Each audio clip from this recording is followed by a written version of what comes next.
30 dias para avançar. Estamos hoje dando mais um passo nessa jornada de crescimento, nesse chamamento de Deus. Semana passada nós conversamos sobre avançarmos no propósito, na razão de ser pela qual Deus nos criou, aquilo que Ele deseja fazer em nós, através de nós. Vimos como nós fomos criados para a sua glória e como a nossa vida deve expressar essa glória em todas as áreas do nosso cotidiano. Hoje nós vamos pensar em como devemos avançar na espiritualidade. Por que esse tema é tão importante? Porque a espiritualidade é de onde você pode tirar força, vigor. Imagine comigo um jardim, um lindo jardim, num espaço amplo, cheio de lindas flores, um lugar realmente aprazível, gostoso, que dá vontade de ficar. Para que esse lugar esteja assim, é necessário que haja adubo, é necessário que haja água, é necessário que haja nutrição. Quando falamos em avançar na espiritualidade, nós estamos falando na necessidade que eu e você temos de sermos nutridos em Deus. Nutridos em Deus. Se falamos de espiritualidade cristã, falamos então em algo que tem a ver com a nova vida em Cristo. Que vida então que precisa ser nutrida? A vida daquele que nasceu de novo, que teve um encontro com o Senhor Jesus, que tem nele agora aquele que é o único e verdadeiro Salvador. Essa nova vida, que a Bíblia diz que agora que você está em Cristo, você é uma nova criatura, as coisas antigas passaram, tudo se fez novo. Essa vida precisa ser regada, precisa ser adubada. E eu quero fazer um desafio com vocês. Alguém lembra qual que é o nosso versículo tema do mês? Não, não é amém. Vamos lá, peraí. Vamos ver se vocês já decoraram. Pessoal, já estamos chegando na metade dos 30 dias quase, hein? Olha lá. 3, 2, 1.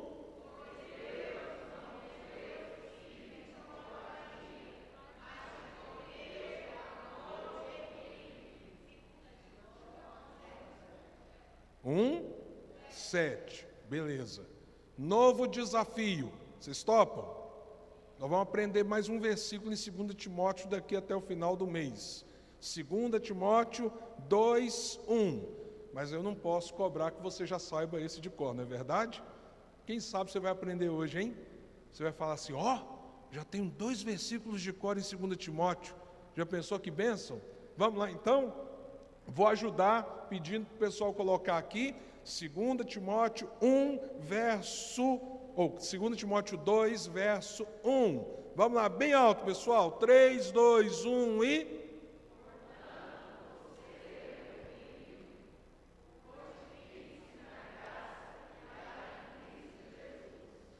Fácil, não é? Põe de novo lá do início, por favor. Vamos de novo. 3, 2, 1 e...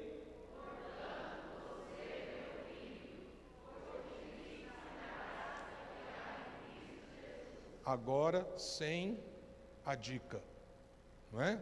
Sem estar aparecendo no telão. Vamos lá? Tem que ser o mais forte de todos, hein, pessoal? E eu não vou ajudar. 3, 2, 1 e...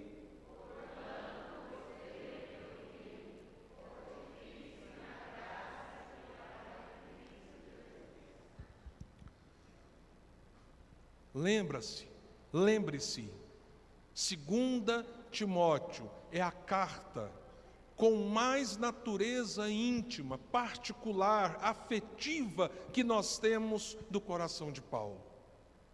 O versículo que nós acabamos de ler, ele chama Timóteo mais uma vez de meu filho, meu filho. E há uma preocupação no coração do apóstolo. Você, meu filho, precisa se fortificar. Você precisa se fortificar. E você precisa se fortificar na graça. Na graça que você encontrou em Cristo Jesus, que só existe em Cristo Jesus. Você precisa, meu filho, se fortalecer. Precisa se fortalecer. Mas quais os meios para a gente se fortalecer?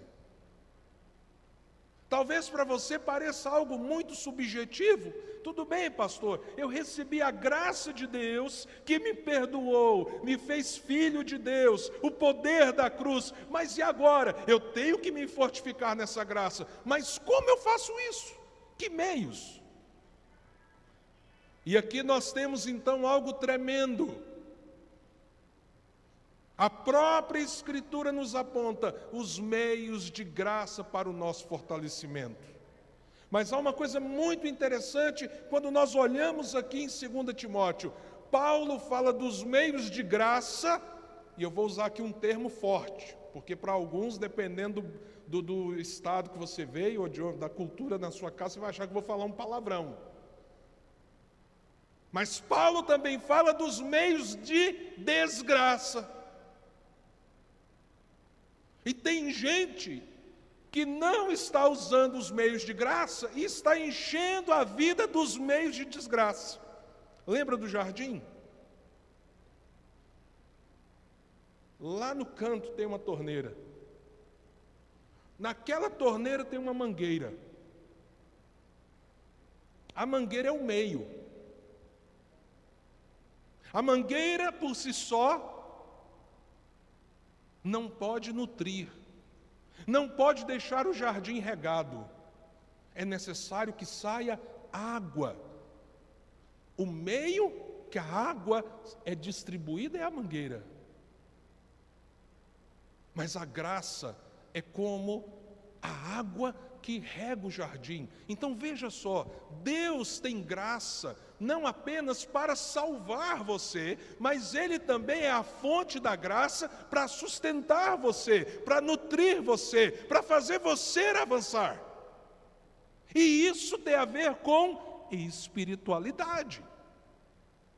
O problema é que existe meios de desgraça, ou seja, que desconstrói o seu fortalecimento, e que corroem o seu coração, e que tiram de você o vigor espiritual, e que roubam de você toda possibilidade de avanço em Deus. Por quê? Porque estão te contaminando.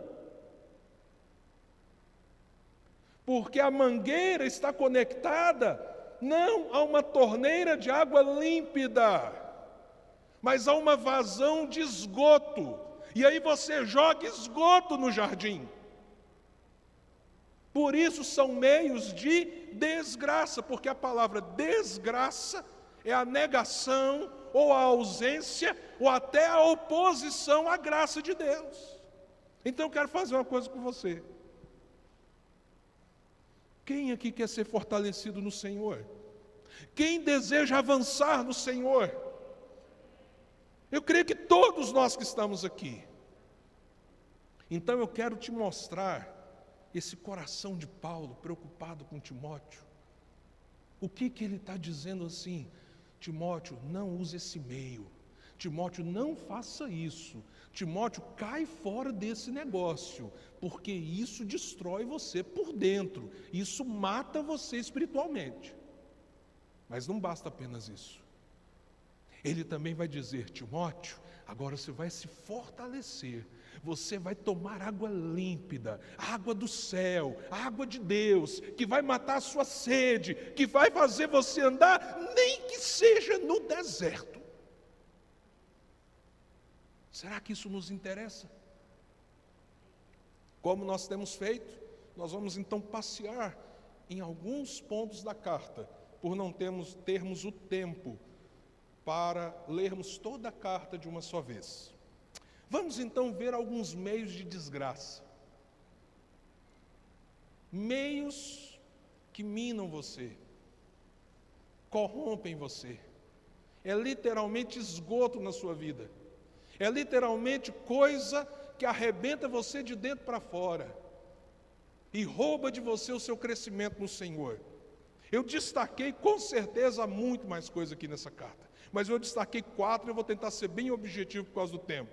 Primeiro, Paulo diz no capítulo 2, no mesmo capítulo que ele diz para Timóteo: fortifique-se, meu filho, seja forte, busque força na graça do Senhor que há em Cristo Jesus. Paulo adverte no verso 16, olha que coisa interessante: evite as conversas inúteis e profanas, pois os que se dão a isso prosseguem cada vez mais para a impiedade. Espiritualidade tem a ver com piedade. Conversas inúteis e profanas levam para onde? Impiedade. E o que é conversa inútil e profana? Talvez alguns pensem que isso tem a ver apenas com conversas chulas em torno da sexualidade. Não, meus amados. Tudo aquilo que nós gastamos tempo, que em nada edifica, e ao contrário, nos leva a usar a nossa boca, ou quem sabe hoje até mais os nossos dedos, de modo inútil e contrário à santidade, isso é uma conversa inútil e profana. Há pessoas que têm boas amizades, mas, por exemplo, com conversas inúteis e profanas, destroem essas boas amizades. Há pessoas que traem seus relacionamentos, às vezes um namoro, ou casamento, não necessariamente, como eu disse, através da sexualidade, mas, por exemplo, ao expor o cônjuge ao ridículo. Há pessoas que não conseguem, mesmo se dizendo cristãs, conversar sobre qualquer assunto, sem que aquilo não esteja recheado de palavras que seriam totalmente inapropriadas se dizer aqui no púlpito dessa igreja. Se eu falasse aqui, provavelmente amanhã você entraria com um documento no conselho falando assim: esse pastor não é digno de estar ali à frente. Mas muitas vezes você se acha livre para falar inutilmente e profanamente. E à medida que a gente vai achando tudo isso muito normal, comum, natural, todo mundo é assim, pastor, todo mundo conversa assim. A impiedade se fortalece, a piedade se perde. Mas não é só isso. Meios de desgraça, olha aqui. Segundo meio, como eu disse, se você na sua casa estudar 2 Timóteo, você vai ver que ele fala de mais coisas, mas eu estou destacando só 4, por causa do tempo. Segundo meio, olha lá, se você for um pouquinho mais abaixo, no verso de número 22, o apóstolo diz assim: fuja dos desejos malignos da juventude. Fuja dos desejos malignos da juventude. Tem gente que tem uma interpretação errada dessa frase.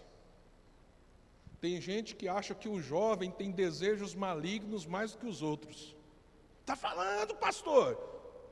Fuja dos desejos malignos da juventude. Aí você ficou velho, você ficou muito mais santo que você é velho. Está falando para ele fugir dos desejos malignos da juventude, porque ele, em comparação a Paulo, era jovem. E a carta é para um jovem pastor. Porque desejos malignos, todos temos. Só que a gente tem um problema grave, muito grave. A gente vive numa sociedade que não questiona os seus próprios desejos. Pelo contrário, nós somos doutrinados pelo mundo que a forma da gente ser feliz é correr atrás de todos os desejos que temos. E as pessoas vão de desejo em desejo, de desejo em desejo. E o que o apóstolo está dizendo aqui?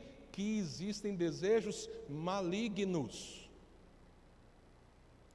Então, se você alimenta a sua vida, sem nunca questionar os seus desejos, sem separar aqueles que são bons daqueles que são maus, daqueles que sim são justos, trazem paz, trazem uma alegria em Deus, daqueles que te destroem por dentro, mas que você deseja, você quer, que você é impulsionado naquela direção. Se você não tem esse discernimento e não foge,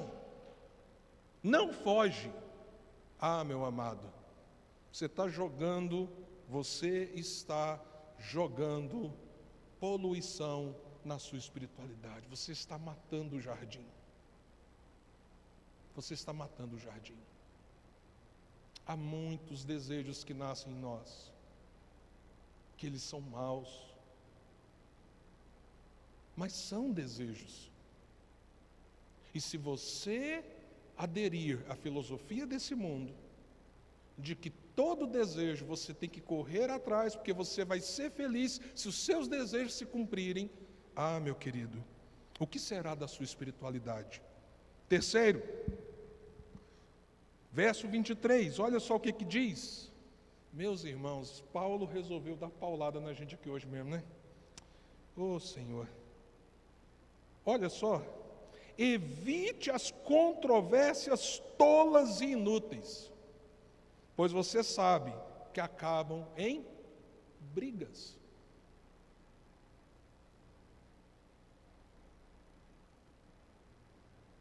Qual a diferença das conversas inúteis e profanas para isso que ele está dizendo que são as controvérsias tolas e inúteis? Vou te explicar a diferença. Parece quase idêntico, mas não é. As conversas inúteis e profanas são as conversas que você tem com quem pensa igual a você e que você não deveria ter. Entendeu? A pessoa gosta de você, você gosta dela, vocês concordam, mas vocês mantêm diálogos, conversas, que em nada edificam, que em nada fazem você avançar. Às vezes é aquela piadinha de mau gosto que você faz com o seu amigo, e ele ri e ele conta outra piada. Essa é uma situação. Agora a situação aqui de baixo é quando você fica doido e começa a entrar naquelas brigas de Facebook, entendeu? Por causa de política e inclusive de teologia. Tem uns irmãozinhos aí que estão precisando ler isso aqui.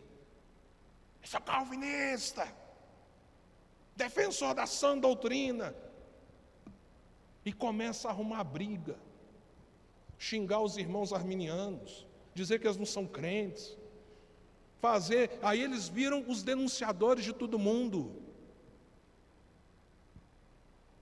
Eu estou falando dos calvinistas porque nós somos calvinistas. Cabe aos irmãos arminianos lá se conterem, mas nós temos que ter sabedoria. Tem gente crente perdendo amizade, relacionamento, brigando dentro de casa por causa de política, meu Deus do céu. A coisa que dá vergonha, irmãos. Vergonha. Porque alguém que diz que ama Jesus, ele fala 50 vezes mais intensamente, apaixonadamente, ajuda aí, pessoal. Acaloradamente saiu, glória a Deus. Aí, minha esposa bateu palma, já ninguém me ajuda aí, né? Vamos lá. Então, fala desse jeito de política, arruma briga, gasta horas e horas em discussão. Olha o que Paulo está dizendo aqui. Sai dessas controvérsias tolas e inúteis. Por quê? Porque dá briga.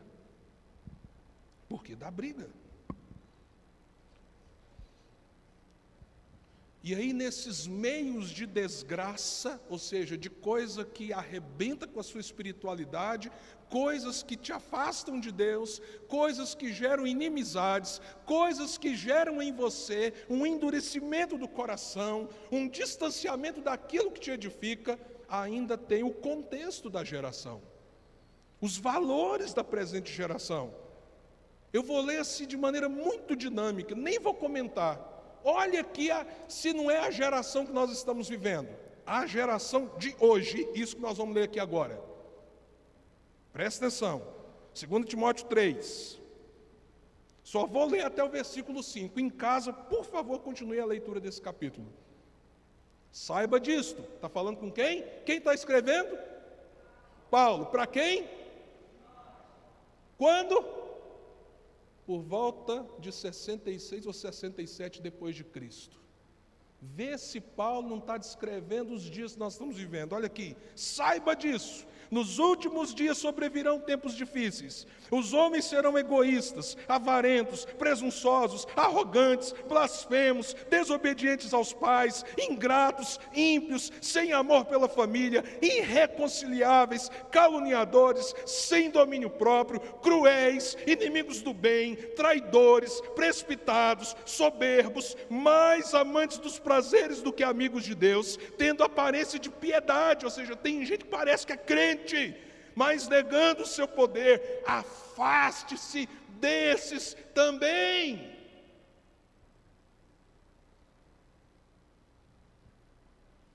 Agora pensa comigo. Você acha legal determinadas conversas, tolas e inúteis. Você não foge dos desejos que contrapõem o Espírito Santo na sua vida. Você, pelo contrário, brinca com os seus desejos, alimenta os seus desejos carnais. Você gosta de uma polêmica, de uma controvérsia. E você ainda emerge nessa sociedade descrita aqui e não se preocupa muito em estar vivendo do jeito que as pessoas estão vivendo aqui, que Paulo disse, é assim que vão ser os últimos dias. E você acha que nós não estamos nos últimos dias? E o apóstolo diz, fortifique-se, meu filho. Meu filho, corre para a graça, foge disso, disso, disso e disso.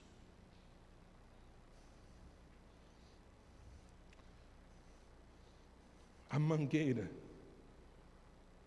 que rega o jardim não pode estar conectada à saída de esgoto, porque vai matar o jardim. A mangueira que rega o jardim precisa estar conectada na fonte de onde sai água límpida que nutre, rega e dá vida. Mas então, o que é isso que precisa passar por esse canal? Quais são esses meios? Como acessar a graça de Deus? Como ser fortalecido na graça de Deus? Como em Deus achar refrigério, paz? Como em Deus viver de modo piedoso num mundo ímpio e que se opõe ao Senhor e àqueles que amam o Senhor? Você precisa conhecer então os meios de graça. Eu falei do que você tem que fugir, segundo Paulo. Mas o que você tem que abraçar? O que você tem que tomar para você com todas as suas forças? Eu quero destacar algumas coisas. Não há dúvida de que em toda a carta de 2 Timóteo, Paulo está chamando Timóteo para uma vida centrada na palavra de Deus, uma vida centrada nas Escrituras. Quando Paulo vai falando sobre uma vida na palavra, ele usa verbos como guarde, maneje, lembre, permaneça, pregue. A Escritura é um meio de graça sobre nós. Você quer ter força dada pela graça de Deus, você tem que amar a palavra de Deus. Você tem que ir para a palavra de Deus. Você tem que entender a bênção que é a palavra de Deus. Porque aí você não vai querer gastar tempo com conversas inúteis. Você não vai querer gastar tempo com as polêmicas da sociedade, essa sociedade tão polarizada, tudo polarizado, tudo é contenda, tudo é polemização. Você não quer isso, você quer fugir disso. Por quê? Porque você quer ter tempo com a palavra. E a palavra se torna alimento para você. Porque é meio de graça. Ou seja, a palavra é aquela mangueira que leva a água até você, que é a planta. A água é o quê? A graça que flui do trono de Deus. Mas tem muita gente querendo ser regado sem usar a mangueira, que é a palavra, o meio pelo qual o Senhor te sustenta, te alimenta, te fortalece.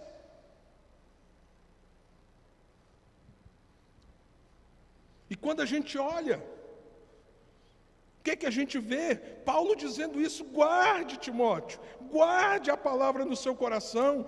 Verso 15 do capítulo 2, se apresente aprovado. Como que ele vai ser aprovado? Manejando corretamente a palavra da verdade.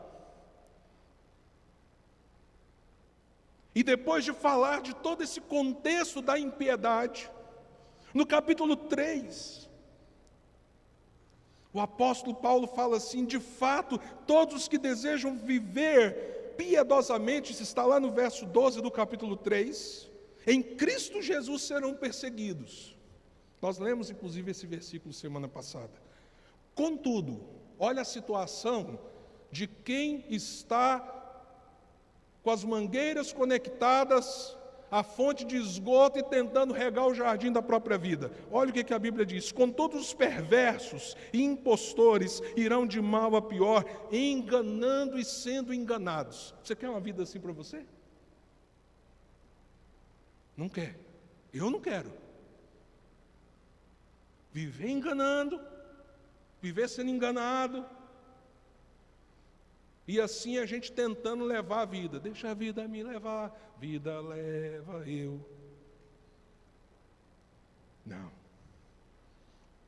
Não. Aí o apóstolo diz assim sobre Timóteo, verso 14, olha que coisa tremenda do capítulo 3. Quanto a você, porém, permanece nas coisas que aprendeu e das quais tem convicção, pois você sabe de quem aprendeu. Porque desde criança você conhece as sagradas letras. E, gente, Timóteo tinha só o Velho Testamento. E o apóstolo está dizendo: você conhece as sagradas letras que são capazes de torná-lo sábio para a salvação, mediante a fé em Cristo Jesus. E aí nós temos essa declaração clássica, belíssima, do valor da Escritura. Toda a Escritura é inspirada por Deus e é útil para o ensino, para a repreensão, para a correção e para a instrução na justiça, para que o homem, e aqui inclui-se a mulher, para que o homem e a mulher de Deus seja apto e plenamente preparado para quê? Para toda boa obra. Para toda boa obra. Nós precisamos de experiências com a palavra.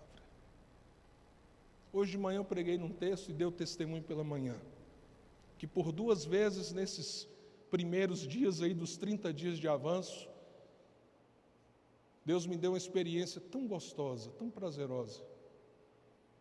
Num dia a minha esposa me mandou um texto bíblico que Deus pôs no coração dela, para ser uma fonte de consolo, de orientação. Naquele mesmo dia, numa conversa com um dos pastores auxiliares, ele falou assim: Jean, hoje eu estava fazendo uma devocional e me veio um texto aqui que eu queria falar com você. Que bom que a gente está conversando. E ele leu para mim exatamente os 2 versículos que a Nair tinha me mandado. Mas você sabe que pastor presbiteriano é É difícil, né? Não sei como é que vocês aguentam. Porque a gente é muito assim racional, não é verdade? Aí eu acho que Deus, Deus sabendo o quanto eu sou miserável e pecador e o quanto eu preciso da manifestação da graça na minha vida, o que Ele fez? Essa semana eu vou tomar um café com o Alexandre. O Alexandre começa a desnudar para mim um texto do Velho Testamento, falando da história de Caleb, como Caleb conversou com Josué, lembrando uma promessa de 45 anos atrás e tal. Nem sei no primeiro momento por que aquele assunto veio à mesa. Eu só sei que ele falou assim: pastor, eu acho que é um texto para encorajar o senhor, tal. À tarde, um outro irmão me manda uma mensagem e diz assim: pastor Jean, eu tenho um texto aqui que eu queria encorajar o senhor. E ele me manda o texto bíblico de Josué 14, que é a passagem que o Alexandre falou. Pastor, acho que esse texto pode edificar o senhor. Como é que você se sente com uma coisa assim? Eu quero te dizer como é que eu me sinto. Eu me sinto muito amado por esse Deus. Cuidado. E eu me sinto como alguém privilegiado, porque eu tenho a palavra dEle, não apenas para estar nas minhas mãos ou no meu celular, eu tenho a palavra dEle para lapidar o meu coração. Às vezes ela vai me disciplinar, às vezes ela vai me exortar, às vezes ela vai mexer lá no fundo, virar como uma espada, como a própria Escritura também diz que a Escritura é uma espada de dois gumes, que penetra no fundo da alma. Às vezes virá como o cajado que consola. Às vezes virá como a lâmpada para os meus pés, que me mostra o caminho. Mas ela sempre, dioturnamente será o que é, um meio de graça do trono de Deus, para nutrir e sustentar o coração dos seus servos. Meio de graça. Mas não é apenas a palavra que é meio de graça. A oração é meio de graça. Quando nós olhamos para 2 Timóteo, num primeiro olhar parece que nós não temos aqui tantas orientações sobre oração. Mas se você observar, há um padrão de Paulo nas suas cartas. Se eu não me engano, apenas em uma delas que ele, depois da introdução, não faz isso que eu vou dizer. Paulo geralmente começa suas cartas, depois de dizer que é ele que está escrevendo, com uma atitude de ações de graças. E isso tem a ver com oração. Por isso, em 2 Timóteo, no capítulo 1, no verso 3, depois de dizer, Paulo, apóstolo do Senhor Jesus, a Timóteo, o que ele diz? Dou graças a Deus pela sua vida, Timóteo. Dou graças a Deus. Paulo orava por Timóteo. Paulo tinha gratidão no coração por Timóteo. E quando nós olhamos para a sua orientação de nós fugirmos dos desejos malignos, está lá no capítulo 2, verso 22, ele diz, fuja dos desejos malignos da sua juventude aí, Timóteo. E aí ele diz, siga a justiça, a fé, o amor e a paz com aqueles que de coração puro invocam o Senhor. Isso aqui provavelmente é uma coisa que você já sabe. Quando lemos a palavra, Deus está falando conosco. Quando oramos, nós estamos invocando o seu santo nome, nós estamos clamando a Ele, nós estamos falando com Ele, nós estamos nos lançando a Ele. Então, oração é um meio de graça. Quando você ora no seu quarto em secreto, você está recebendo graça. Quando você reúne a sua família na sala da sua casa e você diz: vamos orar juntos, vamos orar pela nossa casa, meus filhos, vamos orar. Você está tendo um meio de graça, a graça de Deus está sendo derramada sobre você. Quando você se conecta com seus irmãos, seja aqui no culto público, e nós clamamos juntos a Deus, seja num encontro como o de amanhã que irá acontecer, mesmo sendo virtual, mas nós conectamos os nossos corações em oração, Deus está derramando graça. E se há uma coisa que nós precisamos fazer, é parar de ficar teologizando tanto em torno da oração, para orar, irmãos. Claro que existe uma boa teologia, um bom ensino da Escritura sobre oração. Mas oração tem que ser, acima de tudo, uma disciplina espiritual que nós valorizamos, que nós desejamos. Agora, você lembra que existem desejos malignos em você? Você tem uma natureza carnal. Então, se você esperar ficar com muito desejo de orar para orar,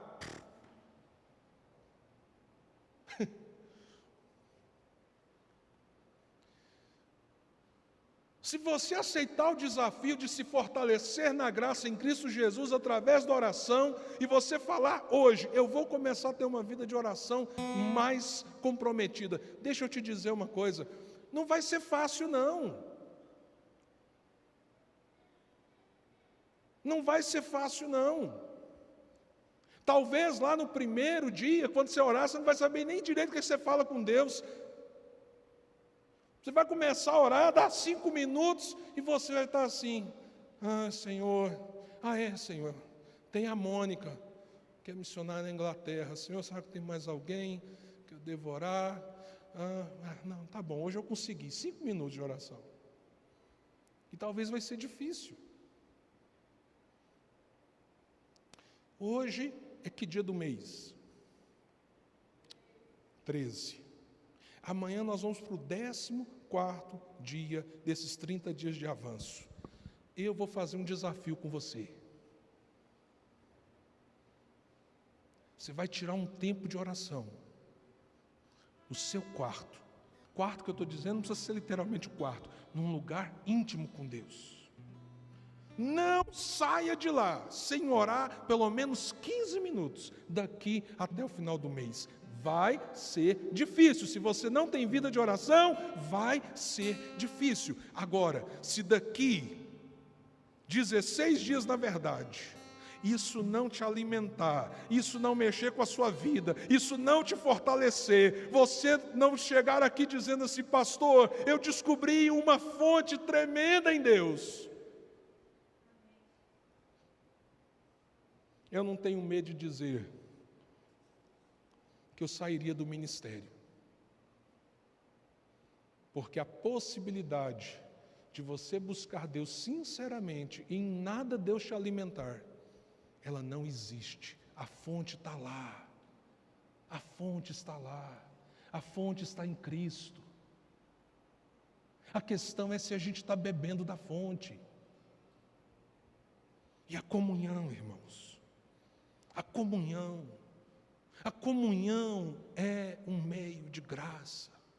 Nós não fomos chamados para sermos seguidores de Jesus sozinhos. Nós fomos chamados para sermos família da fé, povo de Deus, povo em comunhão. Por isso a mesa da comunhão, domingo que vem tem ceia do Senhor pela manhã e pela noite. Será que nós estamos conscientes do que aquela mesa representa, do significado e do poder daquela mesa, de como ela aponta para quem eu sou e você é, quem nós somos juntos em Cristo Jesus? Nós estamos realmente conscientes disso, que não dá para ter saúde espiritual, fortalecimento espiritual na minha vida, se eu não tenho os meus irmãos, mesmo eles sendo pecadores, mesmo às vezes eles pisando na bola comigo, mesmo eu pisando na bola com eles, eu preciso dos meus irmãos. Tanto é que o apóstolo, nós lemos 2:1, 2 Timóteo 2:1, fortalece a sua vida, Timóteo. Mas logo depois, no verso 3, ele diz: suporte comigo os meus sofrimentos. É o apóstolo Paulo, irmãos, dizendo: suporte comigo os meus sofrimentos. Chega mais no final da carta, capítulo 4, verso 9: procura vir logo ao meu encontro. Talvez Timóteo poderia perguntar: mas por que, Paulo? Eu tenho que logo encontrar você. Ele diz no verso 10: pois Demas, amando este mundo, abandonou-me e foi para Tessalônica, Crescente foi para Gália e Tito para a Dalmácia. Só Lucas está comigo. Traga Marcos. Semana que vem a gente vai falar de relacionamento. Eu tenho até que me segurar aqui para não dar spoiler da semana que vem, porque que riqueza, irmãos, que coisa tremenda nessa carta sobre os relacionamentos. Traz Marcos, porque ele me é útil para o ministério. O apóstolo Paulo, essa fortaleza em Deus, está dizendo: suporta comigo, Timóteo. Vem, Timóteo. Tem gente que me abandonou. Lucas está aqui, mas eu quero a sua presença, meu filho amado. Traz Marcos. Marcos é útil. Semana que vem você vai entender o impacto que esse versículo tem. Nós precisamos de comunhão. Precisamos de comunhão. Você precisa vir para o sacramento da ceia, discernindo o corpo. O que é discernir o corpo? Entender o que é a igreja. E de uma vez por todas você resolver um problema na sua cabeça. Você precisa do corpo de Cristo.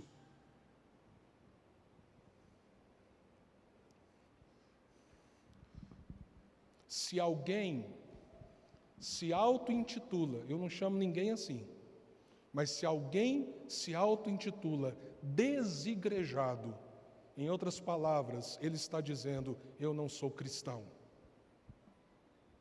Porque as únicas pessoas que subirão para estar na eternidade com o Senhor são aqueles que fazem parte do corpo de Cristo. Eu não estou dizendo aqui que é a igreja institucional, porque nesse ponto, isso é verdade. Não vai ter na esquina do canto na Nova Jerusalém os presbiterianos, aqui os batistas, ali os assembleanos e assim por diante. Não haverá. Haverá a noiva de Cristo, o povo de Deus. Ponto final. Mas esse povo, hoje, aqui, nessa hora, nessa história, precisa de comunhão objetiva, de gente, de convivência, de exercício dos dons, de crescimento em Jesus. Eu finalizo dizendo para você, a Bíblia diz que aquele que está no Senhor, ele é como um jardim regado. Nessa noite, em nome do Senhor Jesus, feche as torneiras da poluição. Feche as torneiras da poluição. Saia das conversas inúteis, que de santo não tem nada. Saia das controvérsias insignificantes que geram brigas. Lute contra os seus desejos malignos. Você tem desejos malignos. Observe a geração terrível da qual você faz parte e que, se você for conivente com ela, você matará a sua espiritualidade. Mas não apenas corra dessas coisas. Vá para a palavra, vá para a oração, tenha comunhão, gaste tempo com aquilo que será fonte de alimento na sua vida.